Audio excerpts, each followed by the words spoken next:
simultaneous trigonometric equations. When more than one equations are given to us, we call them as simultaneous equations. And if those equations are containing some trigonometric variables, trigonometric ratios are there, then naturally we will term them as simultaneous trigonometric equations. And in this lecture, we are going to solve such type of equations. So let me have the first example, which says sine theta is equals to 1 by root 2, and simultaneously cosine theta is equals to minus 1 by root 2. Sine theta is equals to 1 by root 2 at pi by 4. So I can say sine theta equals to sine by pi by 4. And following the concept of general solution for sine theta, I can say theta equals to n pi plus minus 1 raised to the power n into pi by 4. And simultaneously we people are having cosine theta equals to minus 1 by root 2. So I can say it is at 3 pi by 4.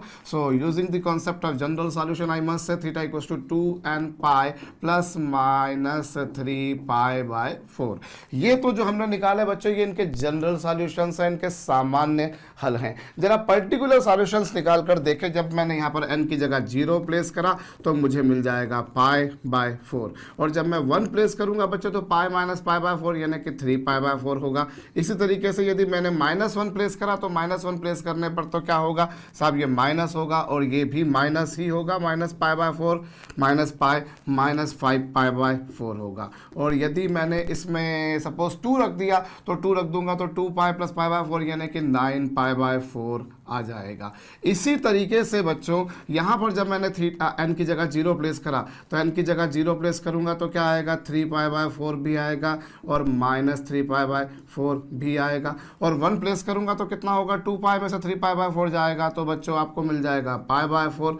और यदि मैंने 1 place करा तो 2 pi minus 3 pi by 4 और 2 pi plus 3 pi by 4 11 pi by 4 भी आ जाएगा. Hope जो calculations किए हैं वो सही किए हैं. अब जरा यहाँ पर गौर कीजिए बच्चों, जो वेरिएबल आपको इस इक्वेशन में दे रखा है वही वेरिएबल आपको इस इक्वेशन में दे रखा है. सो नेचुरल सी बात है बच्चों, थीटा की जो वैल्यू फर्स्ट इक्वेशन को सेटिस्फाई करेगी वही वैल्यू सेकंड इक्वेशन को भी सेटिस्फाई करेगी.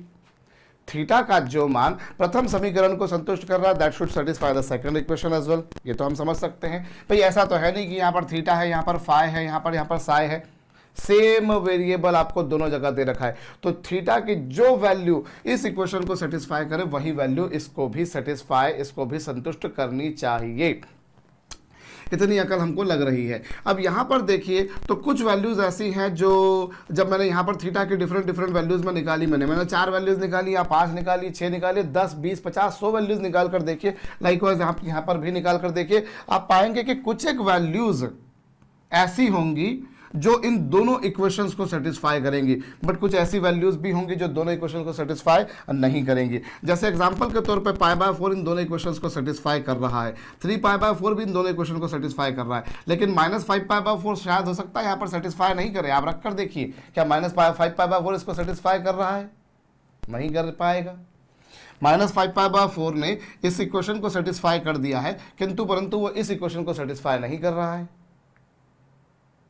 इसी तरीके से आपके पास में जो -3 पाई बाय 4 है, -3 पाई बाय 4 यहाँ रखकर देखिए वो इसको सेटिस्फाई नहीं कर रहा. भाई ये पाई बाय 4 ऐसा है जो दोनों को कर रहा है, 3 पाई बाय 4 ऐसा है जो दोनों को कर रहा है, लेकिन -5 पाई बाय 4 इस इक्वेशन को तो सेटिस्फाई कर रहा है. ऑब्वियसली इसी का सॉल्यूशन आपने निकाला है -पाई माइनस, तो यहाँ पर कुछ सही लिखा है मैंने मेरे ख्याल से, तो यस, तो इस इक्वेशन को तो सेटिस्फाई करेगा वो, क्योंकि इसी को सॉल्व किया है, लेकिन वो इसको नहीं कर रहा है.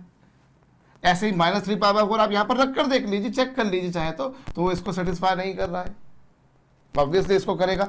सो ये तो आपको सॉल्यूशन जो निकालना वो ऐसा सॉल्यूशन निकालना है जो दोनों इक्वेशंस को सेटिस्फाई करे, जो दोनों समीकरणों को ही संतुष्ट करे. तो यहाँ पर ये जो गलती हो रही है, ये गलती क्यों हो रही है, जरा इस बारे में हम विचार कर लें. भाई गलती से मतलब ये है कि आपने जनरल सॉल्यूशन निकाला, उससे ये आ गया, इससे ये आ गया, तो आप बोले ये होगा या ये होगा. अरे आपके पास में सॉल्यूशन तो ऐसा होना चाहिए ना जो इन दोनों समीकरणों को संतुष्ट करे. और वो तो गनीमत है कि यहाँ पर 2 ही इक्वेशंस दे रखी है. अगर 3 4 5 इक्वेशंस दे रखी होती और उन सब में एक ही वेरिएबल थीटा या फाई या साई कुछ होता तो नेचुरल सी बात है वो जो वेरिएबल है वो उन तमाम इक्वेशंस को सेटिस्फाई करना चाहिए था. उन दोनों, तीनों, चारों, पांचों वगैरह वगैरह को सेटिस्फाई करना चाहिए था. उन सभी को संतुष्ट उसने करना चाहिए था. अब कुछ वैल्यूज इस इक्वेशन को कर रही हैं, कुछ इसको कर रही हैं, ऐसे तीसरी को, चौथी को, पांचवी को, लेकिन हमें तो क्या चाहिए, हमें तो वो चाहिए जो सभी को सेटिस्फाई करे। तो पहली बात तो यहाँ पर समझिए बच्चों, जब मैंने इसको सॉल्व किया ठीक बात है, जब मैंने इसको सॉल्व किया ठीक बात है, लेकिन यहाँ पर मैंने एक टेक्निकल मिस्टेक करी है कि जो इंटीजर मैंने यहाँ पर सपोज करा वही इंटीजर मैंने यहाँ सपोज करा। अव्वल दर्जे पर तो ये अपने आप में लिखना गलत है। और क्यों गलत है? क्योंकि देखिए ये दो अपने आप में इंडिपेंडेंट इक्वेशंस है, अल्टीमेटली दोनों इक्वेशंस डिपेंडेंट हैं, चूंकि दोनों साथ में दी गई हैं। इतना मैं मानता हूं कि भैया हमारा जो सॉल्यूशन है वो ऐसा होगा जो दोनों को संतुष्ट करेगा, लेकिन ये दोनों तो अपने आप में इंडिपेंडेंट इक्वेशंस है। तो यहां आपको ये लिखना गलत होगा बच्चों। पहली बात तो इसे कुछ इस प्रकार से लिखना चाहिए, 2k pi plus minus 3 pi by 4। भाई जरूरी नहीं है ना कि n की जो वैल्यू यहां रखकर निकालते हो n की वही वैल्यू यहां पर आए। भाई आप दोनों जगह पर अलग अलग वेरिएबल्स रख सकते हो, ऐसा तो नहीं है कि जो वेरिएबल यहां रखा है वही वेरिएबल यहां रखा जाए। भाई इंटीजर वेरिएबल में बोल रहा हूं, इंटीजर की जो वैल्यू, जैसे आपने यहां पर 0 रखी, 1 रखी, 2 रखी, हाँ यहां पर भी आप वही 0 1 2 रखोगे, लेकिन ऐसा जरूरी नहीं है कि हर बार जब यहां पर आपने 0 रखा तब ही यहां पर भी 0 रखोगे। यहां पर आपने 0 रखा, हो सकता है यहां पर आप 1 रख कर लाओ कोई वैल्यू, थीटा की जो वैल्यू यहां 0 रखकर आ रही है वो यहां पर हो सकता है 1 रखकर आ रही हो सकता है जो वैल्यू यहां 1 रखकर आ रही हो वो यहां 0 या -1 रखकर आ रही हो। इसलिए अव्वल दर्जे पर तो बात यह है कि हमने ये जो लिखा यही मैथमेटिकली कॉन्सेप्चुअली फंडामेंटली गलत है। जो इंटीजर आपने यहां सपोज करा वही इंटीजर यहां सपोज नहीं कीजिए, क्योंकि निश्चित बात है बच्चों थीटा की जो वैल्यू यहां आए वही वैल्यू यहां आना चाहिए। अब जब आपने ऐसा लिख दिया तो n की वैल्यू 0 रखकर थीटा अगर जो आ रहा है तो वही 0 रखकर ही यहां पर भी आना चाहिए, क्योंकि ये n आपस में एक जैसा ही हो गया। जैसे यहां पर थीटा दोनों जगह पर एक जैसा होगा, जो थीटा यहां पर आना चाहिए वही थीटा यहां पर आना चाहिए, क्योंकि वो दोनों इक्वेशंस को सेटिस्फाई करना चाहिए। ठीक उसी प्रकार से अगर आपने यहां पर ऐसा कर दिया तो ये अपने आप में गलत होगा, क्योंकि फिर n की जो वैल्यू रखकर यहां आएगा वही वैल्यू यहां रखकर आएगा। लेकिन आप देख लीजिए जो वैल्यू यहां पर 0 रखकर आ रही है वहां पर हो सकता है वो 1 रखकर आ रही है, वहां पर -1 रखकर आ रही हो। तो पहली बात तो ये है कि आपको ऐसा नहीं लिखना। आप अगर यहाँ पर इंटीजर n सपोज करते हो तो यहाँ पर k सपोज कर लीजिए, p सपोज कर लीजिए, कुछ और सपोज कर लीजिए। आप लिख सकते हैं बाद में भैया n यहाँ पर जो है वो एक पूर्णांक है, k जो है यहाँ पर साहब वो एक पूर्णांक है, इट इज एन इंटीजर। तो ये आपको मेंशन करना जरूरी है। चलिए अब वो आपने कर भी दिया, अब आपके पास में तो फिर वापस से बात इसी पर आती है, वापस से प्रश्न उसी का उठकर आता है बच्चों कि थीटा की जो तमाम पर्टिकुलर वैल्यूज आई हैं यहाँ पर, ऐसे ही यहाँ पर उनमें से कुछ वैल्यूज ऐसी हैं जो दोनों ही इक्वेशंस को सेटिस्फाई कर रही है, और जाहिर सी बात है मुझे वही चाहिए, लेकिन जो पहली इक्वेशन को सेटिस्फाई कर रहा है दूसरी को नहीं, या दूसरी को कर रहा है पहली को नहीं, मुझे वो तो नहीं चाहिए। भाई -5 पाई बाय 4 पे साइन थीटा की वैल्यू 1/√2 होगी, लेकिन -5 पाई बाय 4 पे बच्चों इसकी वैल्यू -1/√2 नहीं होगी। इसी तरीके से -3 पाई बाय 4 पर इसकी वैल्यू -1/√2 है, लेकिन -3 पाई बाय 4 पर इसकी वैल्यू जो है वो +1/√2 नहीं है। आप यदि साइन -3 पाई बाय 4 निकालेंगे तो साइन माइनस थीटा क्या होता है, माइनस साइन थीटा, तो ये हो जाएगा -3 पाई बाय 4 माइनस साइन, और साइन 3 पाई बाय 4 की वैल्यू होती है 1/√2, तो ये तो आ गया -1/√2, जबकि प्रॉब्लम बनाने वाले ने उसका सॉल्यूशन दे रखा है बच्चों +1/√2। जो इक्वेशन दे रखी है वो कुछ ऐसे दे रखी है। तो देखिए -3 पाई बाय 4 ने उसको सेटिस्फाई नहीं करा। ठीक उसी तरह से यदि मैंने यहाँ पर -5 पाई बाय 4 रखकर देखा तो -5 पाई बाय 4 रखा तो भैया ये कोसाइन -5 पाई बाय 4, और कोसाइन माइनस थीटा होता है साहब कोसाइन थीटा, तो इसकी वैल्यू कुछ ऐसी आ जाएगी, और ये हो जाएगा क्या कोसाइन 5 पाई बाय 4। क्या ये सही लिखा है मैंने? चेक करूँ मैं जरा। हाँ, तो यस, तो -5 पाई बाय 4 इसको सेटिस्फाई कर रहा है, मतलब इसको कर रहा है, ये इसको कर रहा है भैया, क्योंकि मैंने जब इसको रखा तो कोसाइन माइनस थीटा देखा मैंने कोसाइन थीटा, और इसकी वैल्यू क्या होगी cosine minus cosine pi by 4, मतलब ये कर रहा है। मैंने थोड़ा सा गलत कह दिया था, मुझे ऐसा लग रहा है। चेक कर लिया जाए एक बार वापस से यार। आप अगर जब इसको ऐसा करेंगे तो cosine pi plus pi by 4, हाँ कुछ ऐसा ही आएगा, और वो तो उसको सेटिस्फाई कर रहा है। और फिर भी मैं अगर कोई गलती कर रहा हूँ भैया तो आप उसको संभालिएगा, सुधारिएगा और उसको मॉडिफाई कर लीजिएगा। मैं फिर से एक बार देख लेता हूँ। जब मैंने यहाँ पर -5 पाई बाय 4 रखा तो ये आ गया, और कोसाइन पाई इसे क्या लिख सकते हैं, इसे आप लिख सकते हैं cosine pi plus pi by 4। ये सही है? यस। अभी ये सही है। अब उसके बाद में क्या होगा, कोसाइन पाई प्लस थीटा क्या होता है, माइनस कोसाइन थीटा, क्योंकि थर्ड क्वाड्रेंट में कोसाइन नेगेटिव होता है, तो ये आ जाएगा। और -1/√2, तो ये वैल्यू भी इसको सेटिस्फाई कर रही है। लेकिन 9π/4 रखकर जरा देखिए, चलिए 9π/4 रखकर देखेंगे तो क्या पिक्चर पाएंगे आप। जब आपने 9π/4 रखा तो ये क्या होगा बच्चों, कोसाइन 9π/4 को आप लिखोगे अगली स्टेप में कोसाइन π/4, क्योंकि वो क्या हो जाएगा 2π + π/4, और इसमें क्या हो जाएगा, ये हो जाएगा कोसाइन π/4, और कोसाइन π/4 की वैल्यू तो 1/√2 होती है साहब। कुल मिलाकर समरी ये है कि थीटा की कुछ वैल्यूज इस इक्वेशन को सेटिस्फाई कर रही, पर इसको नहीं कर रही, कुछ इसको कर रही, कुछ इसको नहीं कर रही। और हमारे को तो कुछ ऐसा सॉल्यूशन चाहिए, ऐसा कुछ कॉमन सॉल्यूशन चाहिए, ऐसा कुछ कॉमन जनरल सॉल्यूशन चाहिए जो दोनों को सेटिस्फाई करे। तो ये जो मिस्टेक आ रही है, जो त्रुटि आ रही है, कैसे आ रही है, क्यों आ रही है, काहे आ रही है, इस बारे में हम चर्चा करते हैं बच्चों। पहले से नोट डाउन कर लीजिए। मैं फिर बोल रहा हूँ, हो सकता है मैंने कहीं लिखा हो कि यार इसको कर रहा है, इसको नहीं, लेकिन मैंने वो बात गलत बोल दी हो आपको, तो वो आप चेक कर भी सकते हैं, ठीक है साहब। एनीवेज, अब मैं ये क्यों हो रहा है मैं उस पर आता हूं। देखिए साहब, साइन थीटा पॉजिटिव कब होता है, फर्स्ट और सेकंड क्वाड्रेंट में। साइन थीटा पॉजिटिव कब होता है बच्चों, फर्स्ट और सेकंड क्वाड्रेंट में। और कोसाइन थीटा नेगेटिव कब होता है, कोसाइन थीटा नेगेटिव होता है साहब सेकंड क्वाड्रेंट में और थर्ड क्वाड्रेंट में। मानते हैं इस बात को। साइन थीटा पॉजिटिव कब होता है, फर्स्ट और सेकंड क्वाड्रेंट में। क्योंकि ये पॉजिटिव दे रखा है इसलिए मैं इसके लिए पॉजिटिव की बात पूछ रहा हूँ, और ये नेगेटिव दे रखा है इसलिए मैं इसके नेगेटिव की बात पूछ रहा हूँ। तो कोसाइन थीटा नेगेटिव कब होता है, कोसाइन थीटा नेगेटिव होता है सेकंड और थर्ड क्वाड्रेंट में। मतलब कुल मिलाकर एक, अब फर्स्ट क्वाड्रेंट में ये पॉजिटिव है लेकिन ये नेगेटिव नहीं है, थर्ड क्वाड्रेंट में ये नेगेटिव है लेकिन ये नहीं है। तो कुल मिलाकर अगर देखा जाए तो कॉमन केस जो बनेगा वो कब बनेगा, कॉमन केस बनेगा जब सेकंड क्वाड्रेंट में हो, theta lies in second quadrant.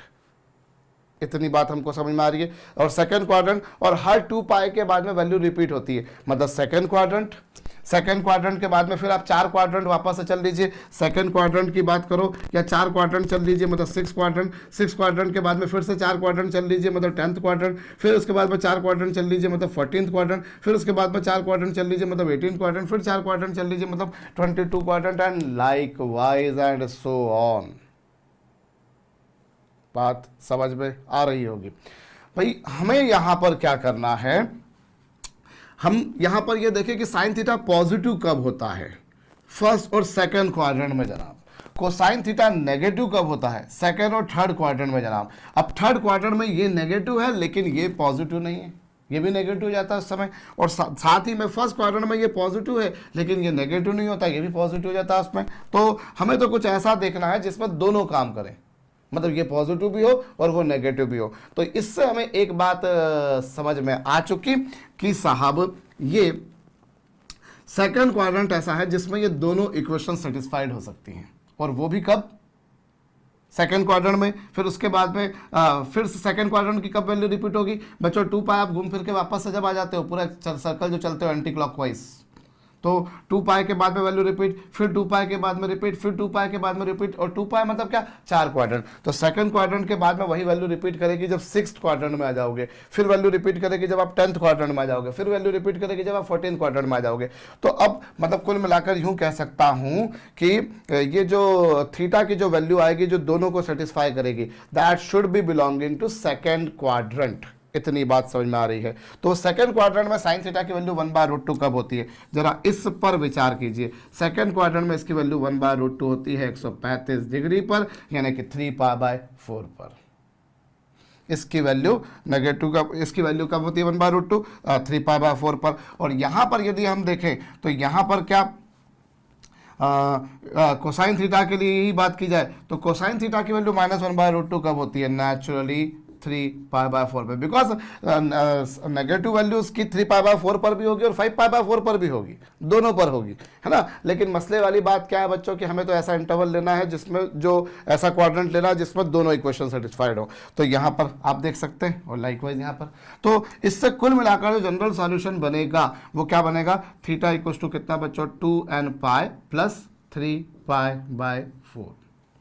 क्यों? क्योंकि हर 2 पाई के बाद में इन्होंने इनकी वैल्यू को रिपीट करना है। भाई अगर मैं इसका जनरल सॉल्यूशन निकालूं, अब इसका जनरल सॉल्यूशन निकालूं तो इसका जनरल सॉल्यूशन क्या होगा? Theta equals to n pi plus minus 1 to the power n into 3 pi by 4 ऐसा। और इधर क्या होगा? समवट 2 के pi plus minus 3 pi by 4 ऐसा होगा। लेकिन फाइनली मुझे एक सॉल्यूशन बनाकर लिखना है, तो वो एक सॉल्यूशन कब होगा? एक सॉल्यूशन आ जाएगा हमारे पास में कितना? थीटा इक्वल्स टू कितना? 2n pi plus 3 pi by 4।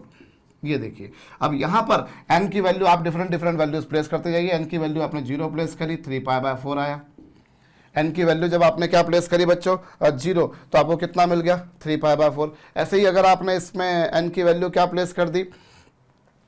n की वैल्यू अगर आपने -1 प्लेस कर दी तो -1 प्लेस कर दी तो -5 पाई बाय 4।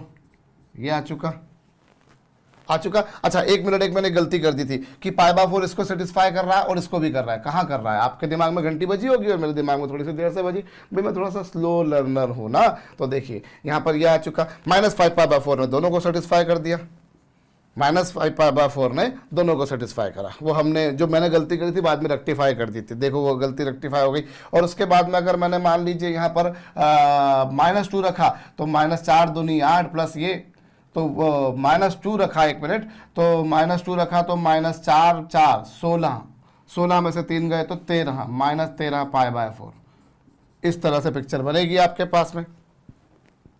तो ये ऐसी वैल्यूज आ जाएंगी जो अब इस बार दोनों इक्वेशंस को सेटिस्फाई करेंगे, जो दोनों समीकरणों को संतुष्ट करेंगे। भाई हमें थीटा का वो मान ज्ञात करना है, थीटा के मान का व्यापक हल हमें ज्ञात करना है, जबकि वो दोनों ही समीकरणों को संतुष्ट करे, which is satisfying both the equations. इसलिए हमारे पास में क्या है भाई, इस इक्वेशन को सॉल्व करते तो ऐसी कुछ पिक्चर बन जाती, ऐसी कुछ पिक्चर बन जाती। पर मसला क्या था? मसला ये था जनाब कि वो दोनों ही समीकरणों को संतुष्ट करे।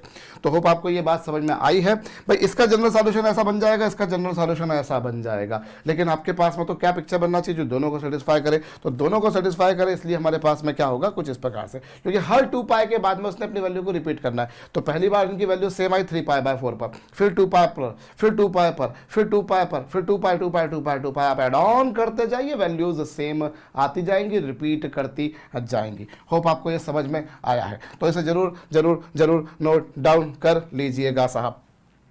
यहां पर एक बात अब दिमाग में आती है, सर आपने साइन थीटा के लिए बताया था जो प्रिंसिपल वैल्यू होती है सर वो ना -π/2 से π/2 के बीच होती है, मतलब फोर्थ और फर्स्ट क्वाड्रेंट में होती है, मैं यूं कहूं दूसरी भाषा में। तो आप यहां पर सेकंड क्वाड्रेंट कैसे ले सकते हैं? इसी तरह से आपने कोसाइन थीटा में तो बोला था कि फर्स्ट और सेकंड क्वाड्रेंट में होता है, तो चलिए वहां तो हो गया। लेकिन यहां तो साइन थीटा जो होता है उसकी तो प्रिंसिपल वैल्यू -π/2 से +π/2 के बीच होना चाहिए। तो आपने तो 3 π/4 ले ली। बिल्कुल ठीक बात थी बच्चों, पर वो तब बात थी ना जब एक ही इक्वेशन हो, जब एक ही समीकरण हो। यहां इन दोनों इक्वेशंस को साथ साथ लेकर चलना है। These two equations are to be taken simultaneously, इन्हें एक साथ में लेकर चलना है। और जब एक साथ में लेकर चलना है तो फिर हम यहां पर उन प्रिंसिपल वैल्यूज को नहीं देखेंगे जिन प्रिंसिपल वैल्यूज को हमने इस चैप्टर के इस कॉन्सेप्ट के बिल्कुल बिगिनिंग में देखा। हमें थीटा की इस बार वो वैल्यूज लेनी जो दोनों को सेटिस्फाई करें, जो दोनों को संतुष्ट करें। दोनों मतलब जो इक्वेशंस दे रखी है, अभी 2 दे रखी, मैं फिर बोल रहा हूं अगर 3 4 5 6 दे रखी हो तो सभी को सेटिस्फाई करें। तो मसला ये है कि हमें क्या करना पड़ेगा, हमें इस बार उस कॉन्सेप्ट को छोड़ना पड़ेगा कि साहब वो फर्स्ट या सेकंड फोर्थ क्वाड्रेंट की बात हो या -π/2 से +π/2 के बीच हो। क्योंकि मैं -π/2 से +π/2 के बीच में जब ले लेता, बिल्कुल ले लेता, पर दिक्कत ये थी कि वो इसको सेटिस्फाई नहीं कर रहा था, क्योंकि -π/2 से +π/2 के बीच में फोर्थ और फर्स्ट क्वाड्रेंट में कोसाइन थीटा तो पॉजिटिव होता है, नेगेटिव होता ही नहीं है। वो 1/√2 कब होगा? वो तो बात की बात होगा ही, नेगेटिव नहीं कभी, वो तो पॉजिटिव ही होगा। इसलिए आपको ये काम करना पड़ा। तो ये जरूर नोट डाउन कर लीजिए। और एक काम कीजिए, लगे हाथों एक और प्रॉब्लम सॉल्व कीजिए बच्चों, ये वाली। अभी वीडियो को रोक करके एक बार आप स्वयं से हल करके देखिए बच्चों। नई प्रॉब्लम मैंने आपके समक्ष लिख दी है। अब आप जरा दिमाग लगाइए, ऐसा कब होगा? भाई साइन थीटा की वैल्यू -1/√2 कब होगी? तो साइन थीटा की वैल्यू -1/√2 होगी -π/4 पे। तो हमारे पास में इसका जनरल सॉल्यूशन कुछ ऐसा बन जाएगा। मानते हैं आप इस बात को? यस। और इधर जो आएगा बच्चों वो π/4 होगा। तो ये लीजिए कुछ ऐसी पिक्चर बन जाएगी। ये पिक्चर बनेगी। अब मैं जब इनके जनरल सॉल्यूशन निकालूंगा तो पहला प्रश्न, पहली बात तो यही गलती कर दी कि जो वेरिएबल यहाँ पर लिया वही वेरिएबल यहाँ पर लिया। अब ऐसा है तो फिर एन की जो वैल्यू प्लेस करने पर आपको थीटा यहाँ पर मिले, भाई यहाँ पर थीटा है यहाँ पर भी थीटा है, वो तो प्रश्न बनाने वाले ने दिया, वो आपके बस में नहीं था। उसने बोला थीटा, आपने भी बोला थीटा, उसने बोला थीटा, आपने भी बोला थीटा, लेकिन आपके दिमाग में क्या, भाई ये आपने जो अपने मर्जी से घुसाया, इससे आप जरा देखिए एन की वैल्यू जब 0 प्लेस करेंगे तो यहाँ पर क्या होगा, -π/4 आएगा, लेकिन यहाँ जब 0 प्लेस करेंगे तो आपको क्या मिलेगा साहब, +-π/4। तो आपको -π/4 मिला, वहाँ तक तो बात ठीक थी, लेकिन +π/4 तो नहीं मिली आपको वो यहाँ पे, लेकिन यहाँ तो मिली, यहाँ तो मिली लेकिन यहाँ नहीं मिली, जबकि ऐसा नहीं होना चाहिए। फिर इसके बाद में अगर आपने 1 प्लेस कर दिया तो 1 प्लेस करेंगे तो ये pi plus minus minus plus हो जाएगा, और ये π/4 तो यहाँ पर आ जाएगा 5π/4, ये आ रहा है। और यहाँ पर 1 प्लेस करा तो 2π, ये आपके पास में जो आएगा यहाँ पर 5π/4 आएगा। जब आपने 1 प्लेस करा तो 5π/4 भी आया, और प्लस लेने पर 9π/4 भी आया। 1 माइनस प्लेस कर, भाई 1 प्लेस करा तो 2π +-π/4, तो अगर आपने माइनस रखा तो 5π/4 और प्लस रखा तो ये आ गया। देखिए आप, अब थीटा की 0 वैल्यू प्लेस करने पर यहाँ पर आपको केवल -π/4 मिला, लेकिन यहाँ पर आपको क्या मिला, +-π/4। तो थीटा की एन की जो वैल्यू प्लेस करने पर आपको यहाँ मिला वही यहाँ पर भी मिलना चाहिए था, ऐसा नहीं हो रहा। इसलिए दोनों के, चूंकि दोनों अलग अलग इक्वेशंस हैं, अल्टीमेटली उन दोनों का सॉल्यूशन एक ही है, उन दोनों समीकरणों का हल एक ही है, लेकिन चूंकि वो दोनों भिन्न इक्वेशंस है, these two are independent equations, these two are independent equations. So natural सी बात है कि जो वैल्यू यहाँ पर रखकर आना चाहिए वही वैल्यू यहाँ पर रखकर आना चाहिए, तो वैसा नहीं है। इसीलिए आपको दोनों जगह पर वेरिएबल्स क्या लेके चलने पड़ेंगे बच्चों, आपको दोनों जगह पर वेरिएबल्स अलग अलग लेके चलना पड़ेंगे। तो लेट मी हैव कि यहाँ पर वेरिएबल जो है, वेरिएबल मैं बोल रहा हूँ बार बार, इंटीजर जिसको मैं बोलूँ, इंटीजर मैंने के पी वगैरह जो भी आपको मानना वो आप मान सकते हैं, मैंने मान लिया कुछ ऐसा, वहाँ पर आप मेंशन कर ही दीजिएगा कि एन एक इंटीजर है, के भी एक इंटीजर है। पर अब फिर वही बात आती है बच्चों की, अब थीटा की जो वैल्यूज यहाँ पर आ रही हैं आपके पास में, और यहाँ जो वैल्यूज आ रही हैं उनमें से कुछ वैल्यूज ऐसी हैं which are satisfying these two equations, लेकिन कुछ वैल्यूज ऐसी होंगी जो इसको करेंगी इसको नहीं करेंगी, कुछ ऐसी होंगी जो इसको नहीं करेंगी इसको करेंगे, but we should be having a solution which is satisfying both the equations. एक ऐसा हल चाहिए, हल का व्यापक मान चाहिए, व्यापक हल चाहिए जो इन दोनों समीकरणों को संतुष्ट करे, इन दोनों इक्वेशंस को सेटिस्फाई करे। तो क्या किया जाए बच्चों, क्या किया जाए इस पिक्चर में, हम जरा देखें साइन थीटा की वैल्यू नेगेटिव कब होती है। साइन थीटा की वैल्यू नेगेटिव होती है जनाब थर्ड क्वाड्रेंट में और फोर्थ क्वाड्रेंट में। साइन थीटा नेगेटिव होता है थर्ड और फोर्थ क्वाड्रेंट में, मानते हैं आप इस बात को। और कोसाइन थीटा पॉजिटिव कब होता है, कोसाइन थीटा पॉजिटिव होता है फर्स्ट और फोर्थ क्वाड्रेंट में, कुछ ऐसा होता है। भाई आप पहले तो साइन थीटा की वैल्यू क्या आएगी वो एक बात की बात, पहले तो आप ये देखिए कि साइन थीटा नेगेटिव कब होता है। तो sine theta negative, sine theta falls in with negative values in third and fourth quadrant, and cosine theta falls with positive values in first and fourth quadrant. So what is that quadrant which is satisfying both the equations? So naturally this is fourth quadrant. Fourth quadrant ऐसा है जिसमें दोनों मतलब दोनों equations satisfy हो पाएंगी। और अब उसके बाद में आती है इसकी वैल्यू -1/√2 कब होगी, तो -1/√2 होगी 7π/4 पर, आप चेक कर लीजिएगा। और 2π में से π/4 सब्ट्रैक्ट कीजिए, 4 दूनी 8 माइनस यस, तो साइन थीटा की वैल्यू -1/√2 कब होगी, साइन 7π/4 पर। इसी तरीके से कोसाइन थीटा की वैल्यू 1/√2 कब होगी, कोसाइन थीटा की वैल्यू 1/√2, ऐसे तो फर्स्ट क्वाड्रेंट में भी हो रही थी पर फर्स्ट क्वाड्रेंट में ये नेगेटिव नहीं हो रहा था, तकलीफ वहाँ आ गई, तो ये आ चुका। तो मतलब थीटा इक्वल्स टू 7π/4 ऐसा है जो इन दोनों ही समीकरणों को संतुष्ट कर रहा है, इन दोनों ही इक्वेशंस को सेटिस्फाई कर रहा है। तो हम क्या बोल सकते हैं 7π/4, लेकिन हर 2π के बाद में उन्होंने अपनी वैल्यू को रिपीट करना, सो आई कैन से 2nπ + 7π/4, ये ले लीजिएगा, आपके पास में कुछ ऐसी पिक्चर बन जाएगी। हाँ, यहाँ पर भी वही कई लोगों के जहन में आ सकता है कि सर आप 7π/4 लेंगे, आप 7π/4 की जगह अगर आप -π/4 भी लेते तो -π/4 भी इन दोनों को सेटिस्फाई कर रहा था, लेकिन हम क्या करेंगे उस केस में बच्चों, पॉजिटिव वैल्यू लिया करेंगे हम, मतलब 0 से 2π के बीच में ही लेंगे, हम जो लेंगे यहाँ पर वो क्या लेंगे भाई, देखो 7π/4 पर दोनों इक्वेशन सेटिस्फाइड हो रही हैं, बिल्कुल वैसे ही -π/4 पर भी हो रही हैं, लेकिन हमें क्या करना है यहाँ पर जो थीटा इक्वल्स टू हमें अल्फा यहाँ पर जो लेना होगा, जो अल्फा हमें यहाँ पर लेना होगा वो पॉजिटिव ही होना चाहिए, मतलब वो 0 से 2π के बीच ही होना चाहिए। तो होप ये बात आपको समझ में आई है। मैं फिर से कह रहा हूँ भाई, साइन थीटा की वैल्यू -1/√2 -π/4 पर भी होगी, कोसाइन थीटा की वैल्यू 1/√2 -π/4 पर भी होगी यस। लेकिन हमें कौन सी वैल्यू लेनी है, हमें पॉजिटिव वैल्यू लेनी है, हमें first second third fourth quadrant में से कुछ लेनी है, 0 से 2π के बीच में लेनी है। ये कॉपी कर लीजिएगा बच्चों, मैं मिटाने जा रहा हूं और मिटा भी दिया है मैंने। अगली प्रॉब्लम आप देखिए बच्चों, tan theta equals to -1, tan theta बराबर -1 है, और साथ ही में हमें दे रखा है बच्चों को sine theta is equals to 1/√2। तो चलिए साहब, हम यहाँ पर अब ये काम भी किए लेते हैं। हमें क्या दे रखा है, tan थीटा इक्वल्स टू -1 और कोसाइन थीटा इक्वल्स टू 1/√2। तो tan थीटा इक्वल्स टू -1 क्या होगा बच्चों, tan थीटा की वैल्यू -1 होगी। अगर मैं इसके जनरल सॉल्यूशन की तरफ जाऊं तो वो होगी -π/4 पर। So I can say theta equals to साहब कितना, nπ प्लस अल्फा ये। और साथ ही में अगर इसके बारे में बोला जाए तो थीटा इक्वल्स टू कितना हो जाएगा, डायरेक्ट लिख दो चलिए, 2nπ प्लस -π/4। और फिर वही बात होगी कि फिर n की जो वैल्यू रखकर यहाँ थीटा जैसा है बिल्कुल वैसा ही यहाँ पर आना चाहिए, जबकि आपको कुछ कुछ वैल्यूज सेम मिलेंगी, कुछ कुछ वैल्यूज डिस्टिंग्विश मिलेंगी, डिफरेंट मिलेंगी, और वो भी n की अलग अलग वैल्यूज को प्लेस करने पे मिलेंगी। इसलिए यहाँ पर वेरिएबल अगर n लिया है तो यहाँ वेरिएबल n मत लीजिए, यहाँ पर इंटीजर को कुछ और सपोज कर लीजिए साहब। अब यहाँ पर जब आपने 1 प्लेस करा तो आपको मिलेगा 3π/4, जब आपने 1 प्लेस करा तो आपको 3π/4 मिलेगा, जब आप 2 प्लेस करोगे तो आपको 5π/4 मिलेगा, जब आप 0 प्लेस करोगे तो आपको -π/4 मिलेगा, एंड सो ऑन। अब ऐसे ही यहाँ पर आपने 0 प्लेस करा तो आपको π/4 भी मिला और -π/4 भी मिला। -π/4 इसको तो सेटिस्फाई कर ही रहा है ऑब्वियसली, बट ये इसको नहीं कर रहा।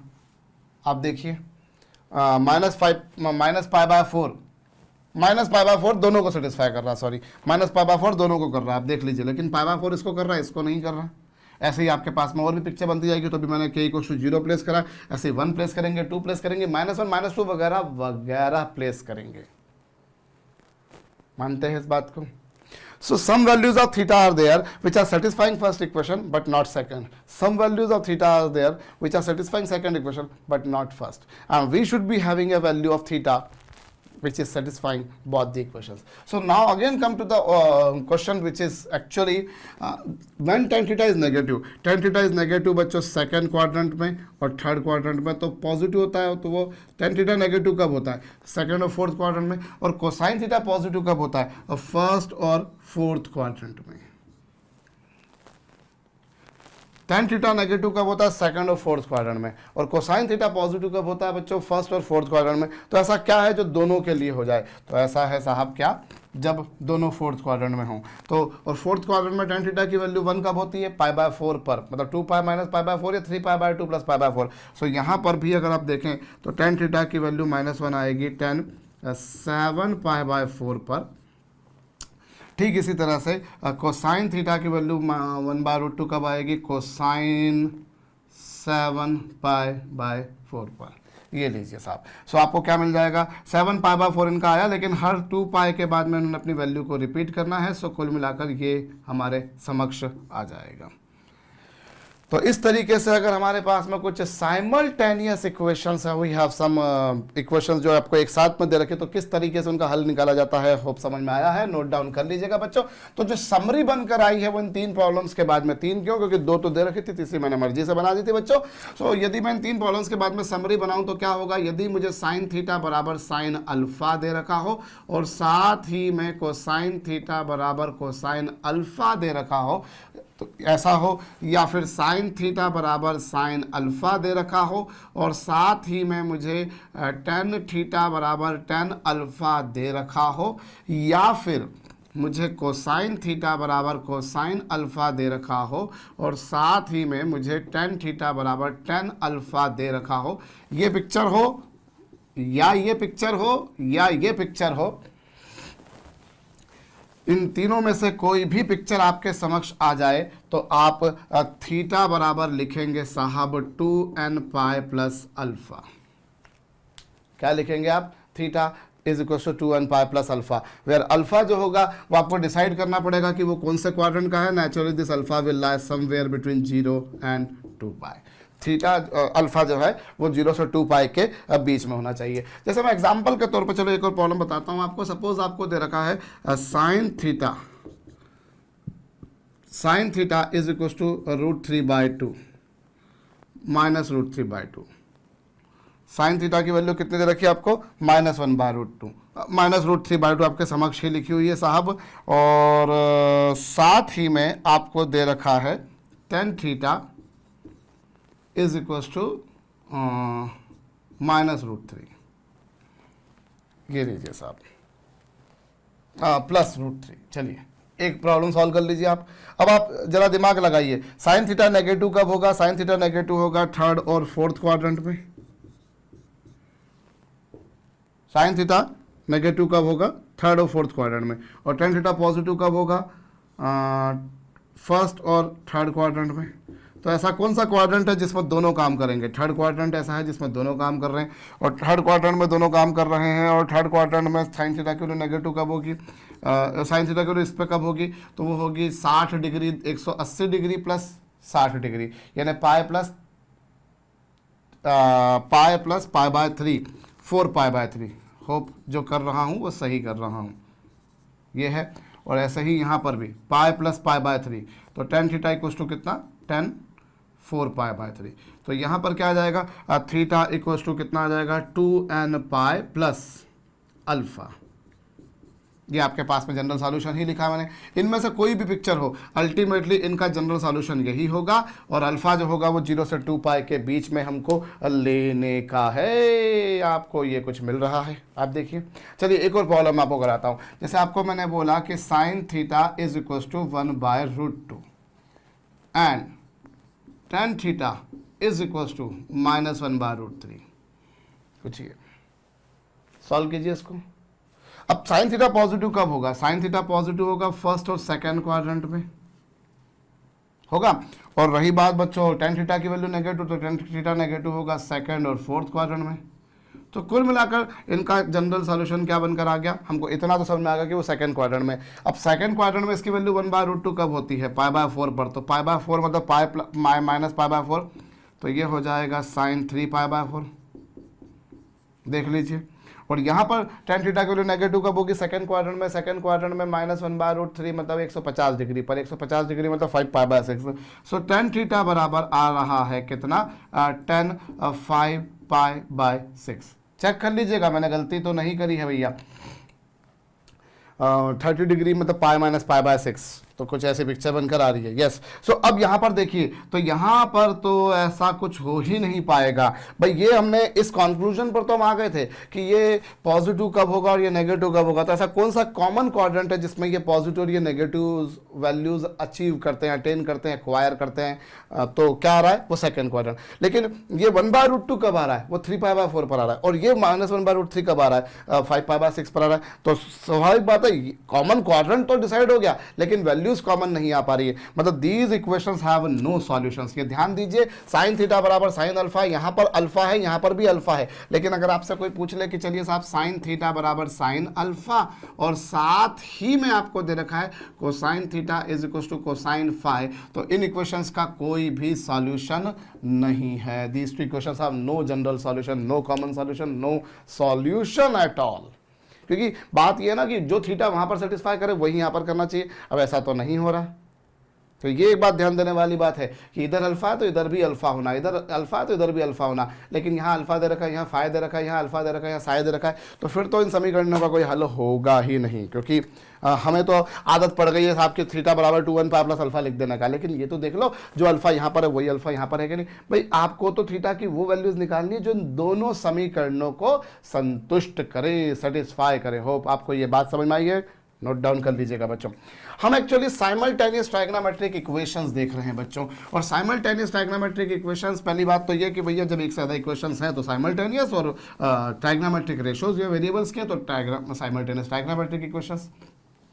ये तो हम लेक्चर के बिल्कुल बिगिनिंग में भी बोल चुके हैं। लेकिन अब यहाँ पर जो है इस तरह की क्वेश्चंस जो होती हैं वो ऐसी भी होती है जिनमें एक ही वेरिएबल हो, जैसा कि पहली दो प्रॉब्लम्स में दे रखा था। लेकिन कई बार ऐसा भी होता है कि वेरिएबल्स एक से ज़्यादा हों। There may be some simultaneous trigonometric equation which are containing more than one variable, जिनमें एक से अधिक चर हों। जैसे कि आप यहाँ पर देख सकते हैं कि अगली जो आपके पास में कुछ प्रॉब्लम्स नजर आ रही हैं आपको, उनमें एक से ज़्यादा वेरिएबल्स हैं। तो चलिए हम लोग तीसरे नंबर की प्रॉब्लम उठाते हैं। 10x minus Y is equal to 1, ये आपके पास में आया।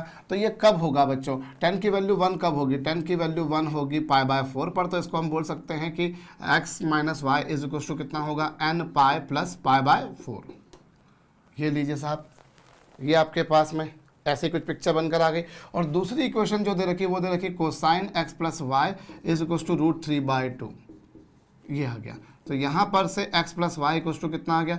x plus Y equal to आ गया साहब यहाँ से 2n पाई प्लस माइनस इसकी वैल्यू रूट 3/2 कब होती है? 30 डिग्री पर, यानी कि पाई बाय 6 पर। ये लीजिए साहब, ये आपके पास आया। और फिर मैं बात बोलूँगा, यहाँ पर फिर से हम ये गलती कर रहे हैं कि जब हमने यहाँ पर इंटीजर को n सपोज करा, भाई ये दोनों अपने आप में इंडिपेंडेंट इक्वेशंस है। इन दोनों का जो सॉल्यूशन है वो इन दोनों को आपस में डिपेंडेंट बना रहा है। इनका जो सॉल्यूशन है वो इनको आपस में डिपेंडेंट बना रहा है, लेकिन दोनों इक्वेशंस तो अलग अलग हैं। दोनों इक्वेशंस तो अलग अलग हैं। तो जो इंटीजर आपने यहाँ लिया वही इंटीजर यहाँ लेना गणित के नियमों से सरासर गलत है बच्चों। यहाँ पर हमें कुछ ऐसा लेना चाहिए कि x plus Y equal to क्या? 2k पाई प्लस माइनस ये। Obviously n and k they both are nothing but integers, दोनों पूर्णांक है। ठीक साहब, तो ये 10 पाई बाय 4 से पिक्चर ये बन गई और उससे ये पिक्चर बनकर आ गई आपके पास में। समझ में आ चुका होगा मेरे ख्याल से आपको ये। अब आपको क्या करना है? इन दोनों इक्वेशंस का सॉल्यूशन निकालना है, मतलब x की वैल्यू निकालनी है और y की वैल्यू भी निकालनी है। तो चलिए हम इसमें यहाँ प्लस भी लेना है माइनस भी लेना है। पहला केस ले लेते हैं जब इनमें प्लस साइन हो, जब यहाँ पर कौन सा साइन हो? प्लस साइन हो। सो पहली इक्वेशन क्या बनकर आ रही है? x minus Y is equal to n pi plus pi by 4। और दूसरी इक्वेशन जो आ रही है वो आ रही है x plus Y is equal to 2k pi plus pi by 6। ये लीजिए साहब, अब इन दोनों इक्वेशंस को ऐड कर दीजिए। जब इन दोनों इक्वेशंस को ऐड करेंगे तो माइनस वाई से plus y cancel, x plus x will result into 2x। और यहाँ पर यदि आप देखेंगे तो ये n plus 2k into pi हो जाएगा। और ये पाई बाय 4 प्लस पाई बाय 6, इसमें आप मल्टीप्लाई करेंगे 3 का, इसमें 2 का मल्टीप्लाई करेंगे तो कुल मिलाकर हो जाएगा 5 पाई बाय 12। क्या मैंने सही किया है? मेरे ख्याल से तो मैंने सही किया, चेक कर लीजिएगा भैया। अगर वो कुछ ऐड करने में गलती कर दो तो यहाँ पर 3 का मल्टीप्लाई होगा, 4 और 6 का एलसीएम 12 आएगा। यहाँ पर 3 का मल्टीप्लाई होगा, यहाँ पर 2 का मल्टीप्लाई होगा, 5 पाई बाय 12। ये अगर मैं इसमें मिस्टेक कर जाऊँ तो भैया उसको आप संभाल लीजिएगा। x बराबर क्या होगा? n plus 2k upon 2 into pi plus 5 pi upon 24। This is the value of x। ये आपके पास में किसकी वैल्यू आई बच्चों? ये x की वैल्यू आ गई, जैसा कि आप पा रहे हैं। ये हो गया। और दूसरा केस आपके पास में क्या होगा? सेकंड केस आपके पास में होगा जब आपने यहाँ पर नेगेटिव वैल्यू ली। भाई देखिए, ये इक्वेशन तो सरासर एक ही तरीके से बनकर आ गई, लेकिन इस इक्वेशन में तो दो अलग अलग केसेस है ना। So when I am going to take negative value then that condition what happens बच्चों, जब मैं नेगेटिव वैल्यू लूंगा तो सेकंड वाली जो इक्वेशन है वो x plus Y is equal to क्या होगा बच्चों? 2k pi minus pi by 6। और फर्स्ट इक्वेशन जो है वो क्या होगी? x minus Y is equal to कितना? n pi plus pi by 4। ऐसी कुछ पिक्चर बन रही है। अभी माइनस कर दीजिए तो ये माइनस माइनस ये ऐसी हमारे पास में पिक्चर बनकर आ जाएगी। और फिर क्या होगा? x से x इस बार कैंसिल हो जाएगा और ये हो जाएगा 2y इज इक्वल टू कितना? 2k minus n into pi. और यहाँ पर मेरे ख्याल से ये 5 पाई बाय 12 आएगा। आप चेक कर लीजिएगा भैया, ये गलती मैं कर जाऊँ तो ये क्या होगा? 2k minus n upon 2 whole into pi minus 5 pi by 24। ये आ चुका। अब एक्चुअली क्या है? n एक इंटीजर है जैसा कि वहां पर लिखा हुआ है, k भी एक इंटीजर है जैसा कि वहां पर लिखा हुआ है। सो ऑब्वियसली 2k भी एक इंटीजर होगा, that will result into an even integer. वो एक इवन इंटीजर हो जाएगा। इतना तो मैं समझ सकता हूं कि वो एक पूर्णांक हो जाएगा, है ना भैया। ये एक इंटीजर था, ये एक इंटीजर था, तो फाइनली जो न्यूमरेटर आएगा वो एक इंटीजर ही होगा। तो x इक्वल टू क्या हो जाएगा? x इक्वल टू हमारे पास में जो है समवाट कुछ ऐसा आ जाएगा p बाय 2 प्लस ये लीजिए साहब, ये पिक्चर बनेगी obviously where p is an integer, क्योंकि n plus 2k will result into an integer, तो हमने इसको एक नया इंटीजर p सपोज कर लिया। ऐसे ही यहाँ पर ये अपने आप में एक इंटीजर बन जाएगा, एक इंटीजर बन जाएगा भाई 2k एक इंटीजर होगा, 2k में से n को सब्ट्रैक्ट करोगे तो भी एक इंटीजर आएगा, और इंटीजर अपॉन 2 जो होगा वो मैं नहीं जानता कि क्या होगा, वो डिपेंड करेगा ना इंटीजर अपॉन 2। अगर इंटीजर वो एक इवन नंबर रहा तो वो अपॉन 2 कर दोगे तो वो डिवाइड हो जाएगा, लेकिन अगर वो ऑड रहा तो वो डिवाइड करने पर वो इंटीजर नहीं बन पाएगा, वो फ्रैक्शनल आएगा, वो डेसिमल में आएगा। सो इसको मैं कुछ नया वेरिएबल नाम देता हूँ, नया इंटीजर नाम देता हूँ m। सो ये कुछ हमारे पास में ऐसी पिक्चर बन जाएगी। यहाँ पर हम बाद में लिख देंगे कि m जो है भैया वो भी एक पूर्णांक है। तो इस तरीके से हमारे पास में जनरल सॉल्यूशन आ जाएगा, इस तरीके से हमारे पास में इसका व्यापक हल आ जाएगा। मेरे कैलकुलेशंस अगर गलत हो, मैं बार बार आपसे कह रहा हूँ, उसको आप रेक्टिफाई कर लीजिएगा। फंडामेंटली कॉन्सेप्चुअली मैं गलत नहीं होगा, ये मेरा आपसे वादा है भैया। माइनस प्लस की गलतियाँ, कैलकुलेशन की मिस्टेक करना तो मेरी बचपन से आदत है और जब तक जीवित हूँ करता रहूँगा। 4th नंबर की प्रॉब्लम हमारे पास में जो दे रखी बच्चों, x plus Y equals to 2π/3 और sine x is equals to 2 sine Y. Again we are having 2 equations. पहली इक्वेशन ट्राइग्नोमेट्रिक तो नहीं है, लेकिन दूसरी इक्वेशन तो है साहब। तो एक काम करिए, पहली इक्वेशन से आप y की वैल्यू निकाल दीजिए, वो आ गई 2π/3 माइनस एक्स। y की वैल्यू 2π/3 माइनस एक्स आ गई। सेकंड इक्वेशन जो दे रखी है आपको, sine x is equals to 2 sine y, उसमें y की जगह पर आप रख दीजिए 2π/3 माइनस एक्स। फायदा ये हो गया इससे बच्चों कि हमारे पास में जहां दो वेरिएबल्स में हम काम कर रहे थे x और y में, so we have reduce these two equations into the equation of a single variable. Here you see. So ये आपके पास में आ चुका बच्चों। पहली इक्वेशन से आपने y की वैल्यू निकाली, that you placed into the second equation, ये आपके पास में है।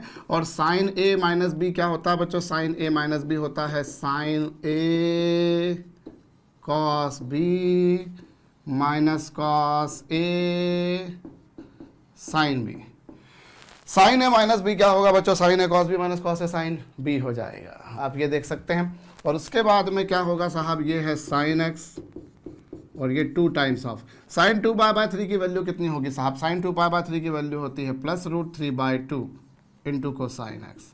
और कोसाइन 2π/3 की वैल्यू -1/2, तो -1/2 से तो प्लस हो जाने वाला, और ये कुछ ऐसा बन जाएगा।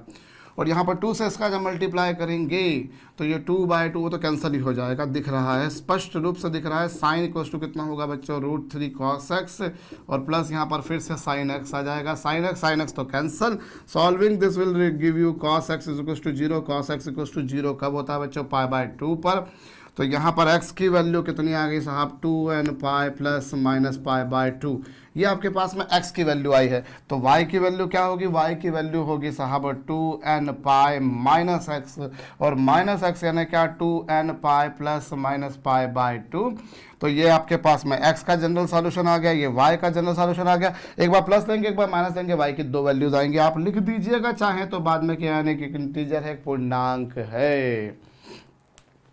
तो चलिए साहब, अभी ऐसा, अब यहाँ पर ऐसा नहीं होगा कि यहाँ इंटीजर अलग है, यहाँ इंटीजर अलग है, क्योंकि ये दोनों डिपेंडेंट है ना, डिपेंडेंट है आपस में। कैसे डिपेंडेंट है, क्योंकि वही x की वैल्यू आपको यहाँ रखनी है, जो x की वैल्यू आपने निकाली वही x की वैल्यू यहाँ रखेंगे। तो जो यहाँ जब ये रखेंगे तो ऐसा का ऐसा n ही यहाँ पर रखा हुआ आएगा। ऐसा तो नहीं है कि n की जगह वहाँ पर k रख देंगे। भाई आपने x की जो वैल्यू रखी यहाँ पर निकाली, वही वैल्यू आप यहाँ पर जाकर माइनस करेंगे। तो ऐसा नहीं कि x का मान यह आया था तो यहाँ पर आप जब माइनस करने गए तो उसको 2k पाई या 2m पाई या 2p पाई कर दिया, ऐसा करेंगे नहीं। भाई जो निकाला वही रखेंगे। तो वो इस बार ये जो दोनों आएंगे वो दोनों सेम वेरिएबल, सेम इंटीजर लेकर आएंगे। मेरे कहने का आशय क्या है, आपको समझ में आया होगा, नोट डाउन कर लीजिएगा बच्चों। और जाहिर सी बात है, जब हमको साइमल्टेनियस इक्वेशंस दे रखी with more than one variables, then we will try to make them reduce into the single variable. हम लोग लीनियर इक्वेशंस से ये सब चीज़ें करना देखे थे और वैसा ही हम लोग करते आ रहे हैं। चलिए अगली प्रॉब्लम जो है साहब वो क्या है, sine x plus sine y equals to 1 और cosine 2x minus cosine 2y is equals to 1। दोनों ही 1 हैं, तो दोनों ही 1 दे रखे हैं आपको। ये आखिरी में 1 लिखा हुआ भैया, ठीक है। मैं इसलिए बोल रहा हूँ आखिरी में 1 लिखा हुआ क्योंकि कुछ कुछ लोगों की स्क्रीन से वो बाहर हो जाता है। जो मेरा एक्सपीरियंस रहा है मैं उस आधार पे बोल रहा हूँ। तो चलिए अभी आपके पास में क्या, कोसाइन 2x, अगर आप देखें सेकंड वाली जो इक्वेशन है, कोसाइन 2x को आप लिख सकते हो 1 माइनस 2 साइन स्क्वायर एक्स लिख सकते हो, और इसको क्या लिख सकते हो, 1 माइनस 2 साइन स्क्वायर वाई लिख सकते हो, बिल्कुल लिख सकते हो, इज इक्वल टू 1।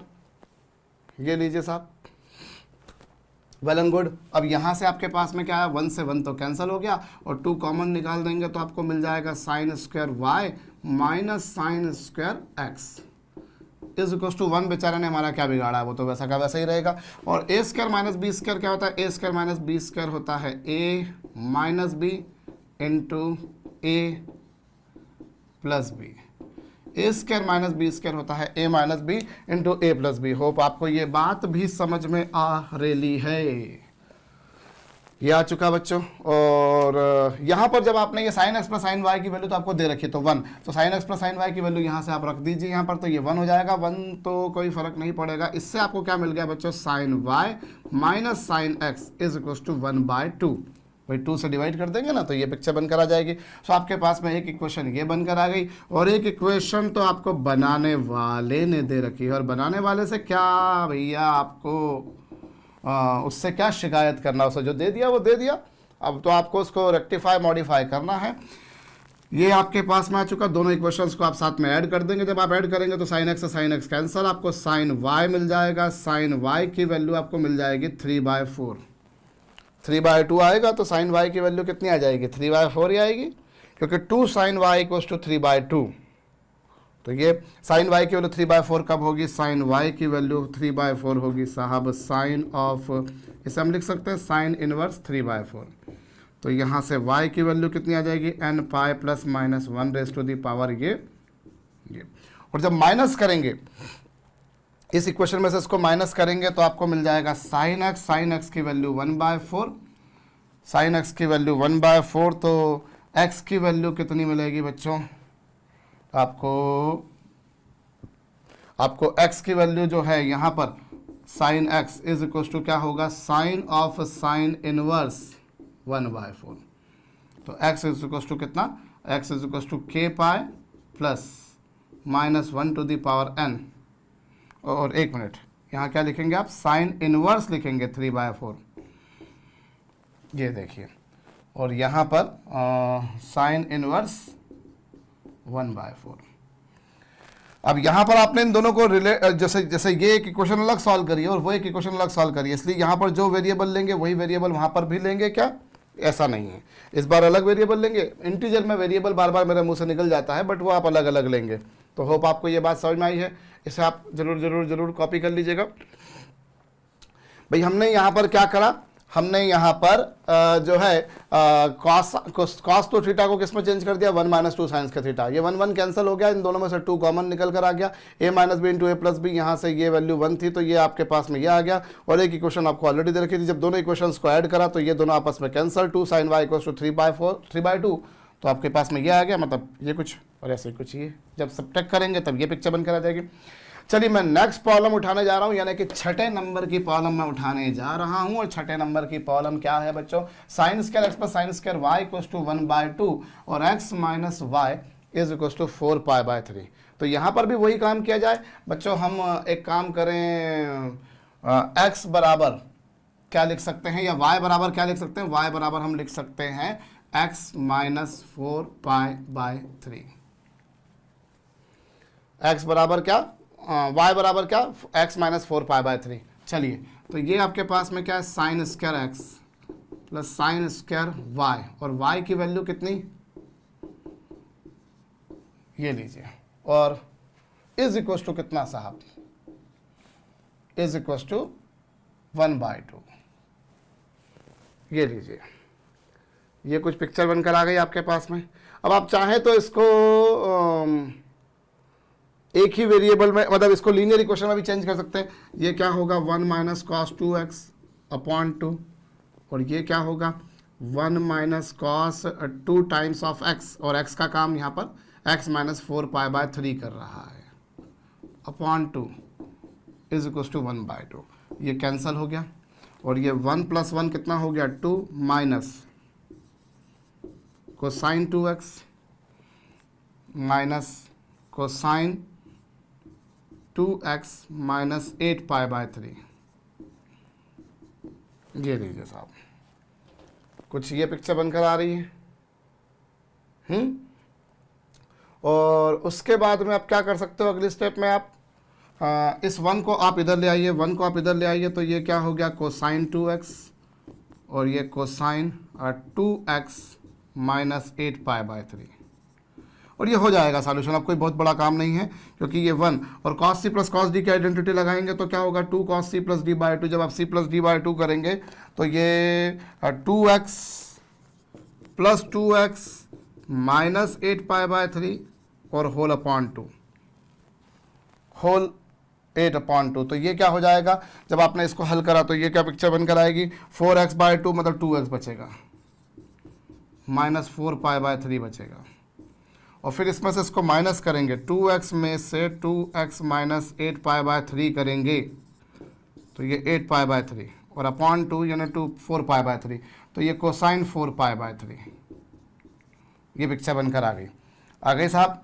और कोसाइन 4π/3 की वैल्यू क्या होगी, कोसाइन 4π/3 की वैल्यू होगी माइनस कोसाइन π/3 और कोसाइन π/3 यानी माइनस 1/√2।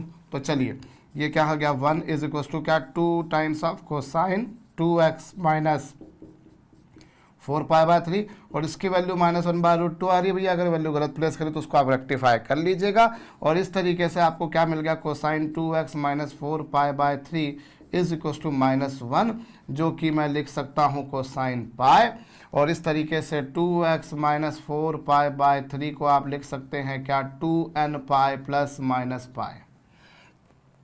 ये देखिए और फिर प्लस लेंगे माइनस लेंगे, यहाँ से x की वैल्यू निकालेंगे और x की जो वैल्यूज़ निकालेंगे उसे यहाँ रख देंगे तो आपको y मिल जाएगा भैया। यहाँ से x की जो वैल्यूज़ आई सॉरी भैया x की जो वैल्यू आई वो यहाँ रख देंगे तो यहाँ से आपको y मिल जाएगा। ऑब्वियसली चूंकि यहाँ पर x और y आपस में इस तरह से डिपेंडेंट हैं, इस तरीके से निर्भर हैं, तो इसीलिए दोनों में इंटीजर जो चलेगा, दोनों में जो हम n लेकर चला करते हैं वो सेम ही चलेगा। मैं एक बार फिर से समझा रहा हूँ बच्चों, हमने साइंस का थीटा सॉल्व करने के, हो सकता है आपके जहन में और भी तरीके आए हो, आपने इससे भी ज़्यादा सुंदर सुशील तरीक़ों से हल कर दिया हो भैया। मेरे दिमाग में जो तरीका है मैंने वो लगा दिया, आपने लीनियर इक्वेशन में चेंज कर दिया, 2 दोनों तरफ कैंसिल हो गया, आपको 1 + 1 मिलेगा 2 और यहाँ पर ये और इसको इधर को इधर ले आए, माइनस वालों को दोनों का RHS पे ले गए। cos c plus cos d की आइडेंटिटी लगा देने से हुआ फायदा ये कि एक लीनियर इक्वेशन में तब्दील हो गई है। तो चलिए, तो ये 6 क्वेश्चन था बच्चों में। 7th क्वेश्चन का मुलायजा फरमाऊं उससे पहले 6th को जरा मैं इस बोर्ड पे से पूरी तरह से साफ कर दूं, मिटा दूं, हटा दूं, चलिए साहब निपटा दूं। अगली बात जो आ रही है 7th नंबर की, वो बोलती है x + y = π/4। सो फिर वहाँ पर वो वही पिक्चर बनेगी। ये काम करते चलिए, इस बार हम कुछ ना ऐसा करते हैं कि हम 10x + y निकाल देते, तो 10x + y की वैल्यू क्या होगी, 10x + y की वैल्यू होगी जनाब 10x + 10y upon 1 - 10x × 10y। 10x + y = कितना, ये हमारे पास आया और ये x + y की वैल्यू दे रखी है π/4। प्रश्न बनाने वाले ने दे रखी है, बनाने वाले से क्या शिकायत करना। और 10x + 10y की वैल्यू आपको दे रखी है 1 - 10x × 10y, ये आ चुका। और 10 π/4 की वैल्यू 1 होती है, तो इससे आपको क्या मिल गया 1 - 10x × 10y = 1। 1 से 1 cancel, solving this will give you 10x × 10y = 0। और 10x × 10y की वैल्यू 0, 10x × 10y की वैल्यू 0 कब होगी, जब 10x 0 हो या फिर 10y 0 हो या फिर दोनों 0 हो, या तो 10x 0 हो या 10y 0, either of this to = 0। दोनों भी 0 हो सकते, कोई बात नहीं। तो 10x = 0 करोगे तो x = n पाई आएगा और x = n पाई आएगा तो y बराबर क्या होगा बच्चों, अगर x = n पाई तो y बराबर क्या होगा, y बराबर होगा π/4 - n पाई। ये कुछ आ जाएगा आपके पास में, आ जाने वाला है, बिल्कुल आ जाने वाला है। और यदि हमने क्या कर दिया, या तो ये पिक्चर बनेगी या फिर ये पिक्चर बनेगी, मतलब इसका सॉल्यूशन ऐसा कुछ बनकर आएगा, या फिर हमारे पास में क्या होगा y = k पाई, y = अब ये दोनों अलग अलग इक्वेशन है, इसलिए यहाँ पर दोनों अलग अलग लेके चलना पड़ा। y = k पाई, y = k पाई प्लेस करेंगे तो x बराबर क्या होगा, x बराबर होगा π/4 - k पाई। चलिए साहब कॉपी कर लीजिएगा। नेक्स्ट प्रॉब्लम उठा रहा हूँ, आप चाहो तो फिर वहाँ पर भी ऐसा कर सकते थे कि y की value in terms of x रखाएं, तो चलिए हम वो भी करके देख लेते हैं। y की वैल्यू क्या होगी π/4 - x, तो ये क्या है 10x प्लस 10, ये क्या हो जाएगा 10π/4 माइनस एक्स, जैसा कि हम पिछले प्रॉब्लम्स में करते आ रहे हैं, इज इक्वल टू 1। और 10a माइनस बी की आइडेंटिटी क्या होती है, कंपाउंड एंगल जिसे हम बोलें 1 minus 10x upon 1 plus 10x is equal to 1। इसका ऐसा मल्टीप्लाई करेंगे तो ये 10x होगा प्लस 10 स्क्वायर x होगा प्लस 1 होगा माइनस 10x होगा और इज इक्वल टू क्या होगा बच्चों 1 प्लस 10x। ये लीजिए, इस तरीके से हम कर लेते हैं। अब इस तरीके से करेंगे तो 1 से 1 कैंसिल और ये 10x से 10x तो ये हो ही चुका है और ये क्या हो जाएगा 10x को इधर लेकर आ गए तो यहाँ पर ये 10x minus 1 is equal to 0। अब उससे क्या आएगा, या तो 10x बराबर 0 आएगा। अब 10x बराबर 0 आएगा तो यही पिक्चर बनकर आ जाएगी, या फिर 10x बराबर 1 आ जाएगा। और 10x बराबर 1 आएगा तो ऑब्वियसली ये वाली पिक्चर आएगी, क्योंकि अगर 10x बराबर 1 तो ऑब्वियसली अगर 10x बराबर 1 तो 10y बराबर 0, 10y बराबर 0 तो देखो वही है। तो ये आ चुके सॉल्यूशन वही। इस तरीके से चल लीजिए, उस तरीके से चल लीजिए, बात तो एक ही पड़ेगी। अब मैं 8th नंबर की प्रॉब्लम को उठाऊं भैया। 8th नंबर की प्रॉब्लम कहती है 3 sin square x plus 2 sin square y equals to 1 and 3 sin 2x minus 2 sin 2y, वहां पर स्क्वायर दे रखा है और यहाँ पर ये वेरिएबल्स दो है। अच्छा, इस बार आपको जनरल सॉल्यूशन नहीं निकालने को बोला, इस बार उन्होंने बोला है कि फाइंड x प्लस 2y, जबकि x और y दोनों 0 से π/2 के बीच में, मतलब फर्स्ट क्वाड्रेंट में, मतलब एक्यूट एंगल है। मैं दूसरी भाषा में यूं भी बोल सकता हूं, है ना। सो चलिए, जो सेकंड इक्वेशन दे रखी है उससे 3 sin 2x minus is equal to 2 sin 2y, ठीक है, ये आ गया। अब आप एक काम कीजिए, चलिए इस इक्वेशन को भी अभी देखते हैं बाद में। हम ये जो 3 sin स्क्वायर x है, इससे मैं क्या 1 माइनस कॉस 2x अपॉन 2 लिखूं तो मैथमेटिकली कोई गलती है, हरगिज नहीं है। इसी तरीके से मैं इसे लिखूं 1 माइनस कॉस 2y अपॉन 2, तो इसमें कुछ गलती है, हरगिज नहीं है। अब यहाँ क्या होगा, 3 और 2 5 होते हैं, माइनस 3 कॉस 2x होता है, माइनस 2 कॉस 2y होता है, होता नहीं है, दिया हुआ इसलिए मैं लिख रहा हूँ, ये आ गया। चलिए साहब, और 3 का 1 में मल्टीप्लाई करा 3 आया, 2 का 1 में मल्टीप्लाई करा 2 आया, 3 प्लस 2 5 होते हैं, माइनस 3 कॉस 2। हाँ भैया ये ठीक है, 2 एलसीएम लेने के बाद में वहाँ पे RHS पे चला गया, तो ये पिक्चर बनकर आ गई, ये पिक्चर बनकर आ गई। एक पिक्चर आपके पास में वो है, एक पिक्चर यहाँ पर ये है। हाँ अच्छा ठीक है, अब एक काम करो और ये इसको इधर लेकर आ जाओ, तो ये 3 हो गया। 3 बराबर क्या 3 cos 2x plus 2 cos 2y। सो आपके पास में एक इक्वेशन ये थी, बनाने वाले ने दे रखी, तो एक इक्वेशन ये बनकर आ गई। वहाँ पर sin 2x था, यहाँ cos 2x था, वहाँ पर sin 2y। हाँ, एक काम करिए, ये हो गया हमारे पास में। अब आप एक काम कीजिए, इसे भी इक्वेशन 1 नाम मत दीजिए। अभी मैं इसमें थोड़ा सा मैनिपुलेशन कर रहा हूँ बच्चों, मैं इसमें थोड़ा सा चेंज कर रहा हूँ। क्या चेंज कर रहा हूँ, इसको मैं लिख सकता हूँ sin 2x upon sin 2y is equal to 2/3। देखिए sin 2x अपॉन में इसको लेगा तो ये आ गया, इससे मैंने इक्वेशन 1 नाम दे दिया, इससे 1 नाम दे दिया। देख सकते हैं आप, ये देखिए, इससे मैंने ये नाम दे दिया। अब मैं काम करता हूँ, ये जो इक्वेशन है सेकंड वाली, अभी इसको भी मैं ऐसा का ऐसा नहीं, मैं इसको भी सेकंड नाम नहीं देता। इस पूरी इक्वेशन को मैं डिवाइड कर देता हूँ बाय 3। मैंने इस पूरी इक्वेशन को 3 से डिवाइड किया, 3 से डिवाइड करूंगा तो ये 3 से 3 डिवाइड किया तो ये 1 आ गया, और ये 1 हो गया, और यहाँ पर ये आया 2/3 कोसाइन 2y, ये आ चुका। यस, अब आप एक काम कीजिए, वो जो 2/3 की वैल्यू इक्वेशन 1 से आई थी वो यहाँ रखिए। 1 equals to cosine 2x plus 2/3, और इसको क्या लिख सकता हूँ मैं, sine 2x upon sine 2y into cosine 2y।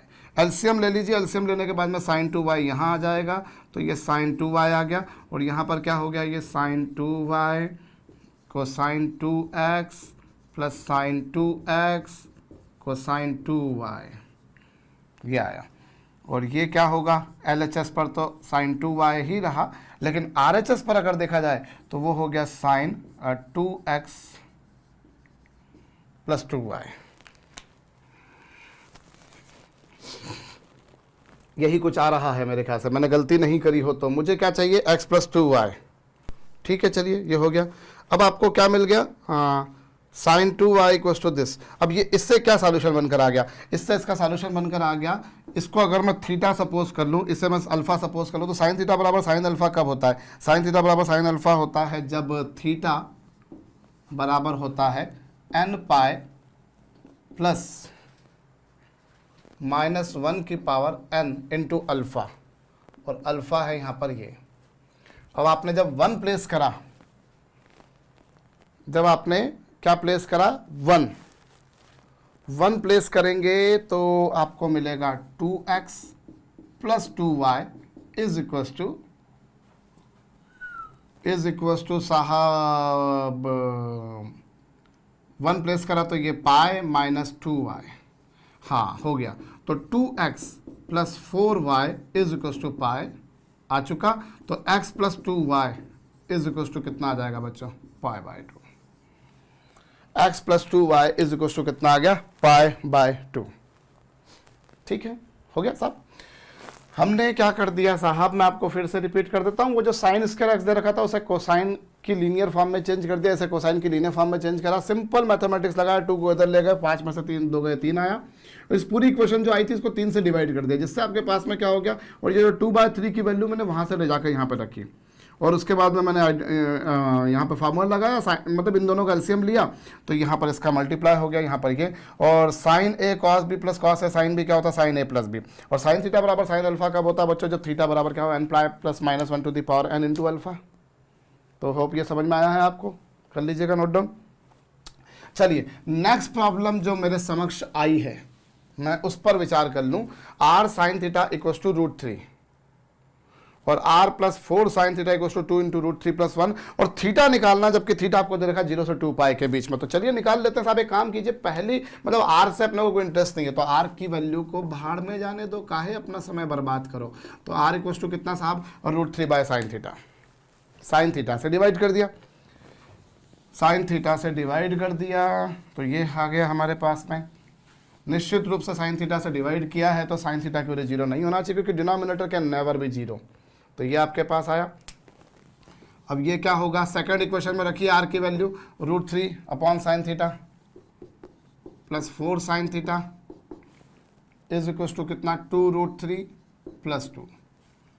ये लीजिए भाई, पहली इक्वेशन से r की वैल्यू निकाल के उसे दूसरी इक्वेशन में रखा, तो ये हो गया 4 sine square theta minus 2√3 minus 2 whole multiplied with sine theta plus √3 equal to 0।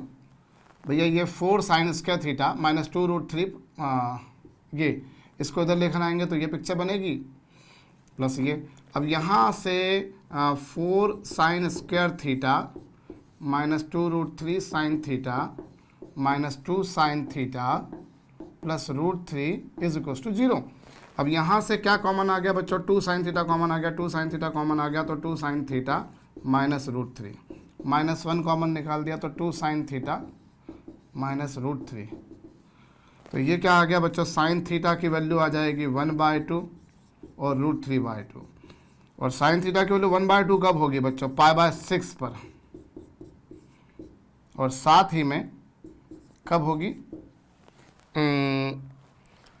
Sign theta की वैल्यू √3/2 कब होगी, साइन π/6 और साथ में π/3। चलिए अब आपको तो लेकिन यहाँ पर जनरल सॉल्यूशन निकालने, तो सॉरी पर्टिकुलर सॉल्यूशन निकालने, तो ये आपके पास में आएगा -1 to the power n into π/6, और यहाँ पर क्या होगा n pi plus -1 to the power n into π/3, और हम अगर देखेंगे तो n की वैल्यू 0 प्लेस करेंगे तो ऑब्वियसली π/6 आएगा, फिर 1 प्लेस करेंगे तो क्या हो जाएगा 5 π/6 हो जाएगा, बाकी रखोगे तो वो बाहर चला जाएगा, क्योंकि फिर वो तो फर्स्ट और सेकंड क्वाड्रेंट में पॉजिटिव होता है, थर्ड फोर्थ में तो नेगेटिव हो जाना है, तो रखने से कोई सेंस ही नहीं है भाई। 2 ही बार 0 से 2 पाई के बीच में वो ये वैल्यू एक्वायर कर पाएगा। इसी तरीके से यहाँ पर रखेंगे तो एक बार प्लस 0 रखा तो यह आएगा, और 1 रखेंगे तो पाई माइनस π/3 यानी कि 2 π/3। हाँ ठीक है, तो ये वैल्यूज आ गई, क्योंकि हमें पर्टिकुलर वैल्यूज निकालनी थी।